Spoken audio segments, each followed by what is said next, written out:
All right, everyone asks, how do we make torpedo food? We know the recipe, we've seen the posts about it and how to feed, but how do we actually make the food itself? I'm gonna show you today. What I've got here, well, let's start out, first of all, you wanna make sure that everything you're using is clean, as if you were feeding an infant. Make sure your hands are clean, make sure your surface is clean. Because these Crossbeak chickens can't eat on their own, they don't necessarily have the same immune system that a regular chicken that's foraging does. So make sure that whatever we do, we're staying as clean as possible. In this case, I just washed my hands. I like to use gloves. I just don't like getting my hands dirty. So what I have set out in front of me is layer crumble, and I just ground it up in my blender. It's like about as fine as flour. Just dry in my blender, just like that. I have a little bit of coconut oil right here, and I have the equivalent of 1 egg. So this is what we're gonna be mixing in. So I'm gonna start out and I'm just gonna scoop in a little bit of this dry flour, layer crumble flour, into my egg. And I'm just gonna mix it around until it gets stiff enough that I can't mix it with this spatula anymore.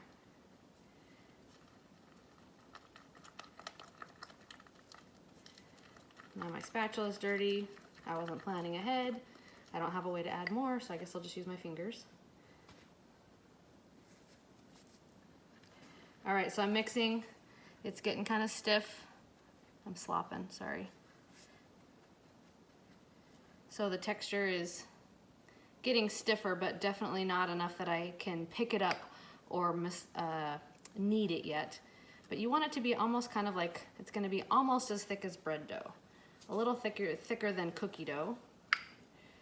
Okay, so now it's starting to pull away from the sides of the bowl, and I can see it starting to hold together. So I'm gonna scoop it out, and at this point I'm gonna do the rest of it with my hands, which is also why I have the gloves on. So it's still sticky enough that it's gonna stick to my gloves pretty good. It's pretty sticky, and it also, you can't feed that, like it's too thin, too soft to feed to a chicken. So I'm gonna take this ball, and I'm just gonna dip it in my flour, and then I'm just gonna massage it back and forth until it reduces its stickiness and it feels like it's holding together a little bit better, and it just gets a little bit stiffer.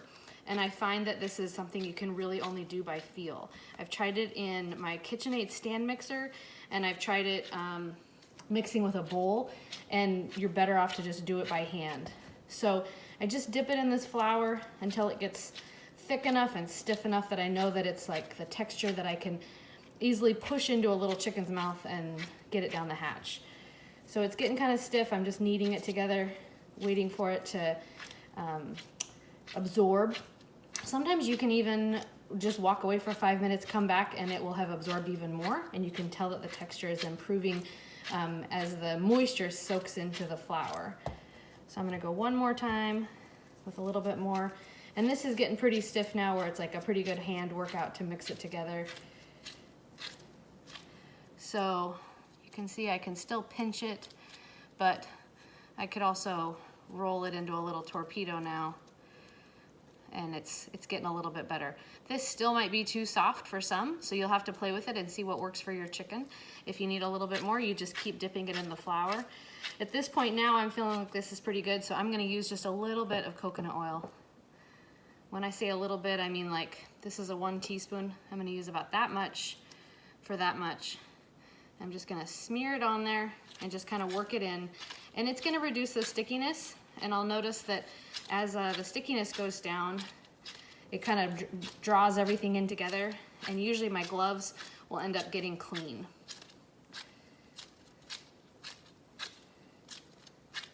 And I can already tell it's getting a little bit better. I might need a tiny bit more coconut oil. Let's see how this does.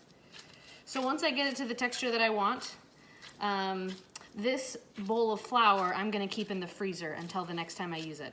Because I've had moisture from my torpedo food in this flour, there's a possibility that bacteria growth could happen, or mold, or anything else like that, and we don't want anything like that to happen. But I want to be able to use this flour again later, so I just keep it in the freezer. Pull it out next time I need to make some torpedoes.